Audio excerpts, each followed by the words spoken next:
గ్రహణ సమయంలో ఏం చేయాలి? ఆ గ్రహణ నియమాలు ఏంటి? గ్రహణం వస్తుంది అని తెలిసినప్పుడు మన ఇంట్లో వండుకున్న పదార్థాలన్నీ కూడా గ్రహణానికంటే ముందే అవన్నీ కూడా తినేసి శుభ్రం చేసుకోవాలి.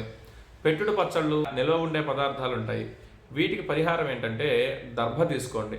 దర్భ తీసుకొని ఆ పెట్టుడు పచ్చళ్ళ మీద, నిల్వ ఉండే పదార్థాల మీద, అలాగనే ఫ్రిడ్జ్ మీద, ఒకటి ఇంటి మీద వేసుకుంటే ఆ దోషం ఏదీ లేకుండా తర్వాత కూడా వినియోగించుకోవడానికి ఉపయోగపడతాయి అన్నమాట ఆ పదార్థాలు. ఎప్పుడు భోజనం చేయాలి అనే దాని గురించి, గ్రహణం ఉంది అంటే చంద్రగ్రహణానికి 6 గంటల ముందు, సూర్యగ్రహణానికి 9 గంటల ముందు భోజనం చేసి, గ్రహణ సమయంలో ఉదరం అంతా కూడా ఖాళీగా ఉండాలి. అంటే మనం తిన్న పదార్థాలన్నీ కూడా అరిగిపోవాలి. ఆ సమయానికి ఏది ఉండకుండా ఉంటే ఆరోగ్యపరంగా బాగుంటుందన్నమాట. అలాగనే గ్రహణ ఛాయ, సూర్యుడిది కానీ చంద్రుడు కానీ, ఆ నీడ మన మీద పడకుండా చూసుకొని ఒక గదిలో ఉండి జపాలు, అలాగనే ధ్యానం ఇటువంటివన్నీ కూడా చేసుకుంటూ ఉండొచ్చు.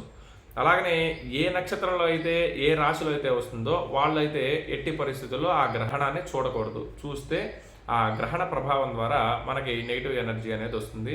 కొన్ని ఇబ్బందులు పడాల్సి వస్తుంది. గర్భిణీ స్త్రీలు ఒక రూమ్లో ఉండి ఆ గ్రహణ ఛాయని, బయట నుంచి ఆ సమయంలో వచ్చే గాలిని, ఆ కిరణాలని వారి మీద పడకుండా చూసుకుంటే బాగుంటుంది.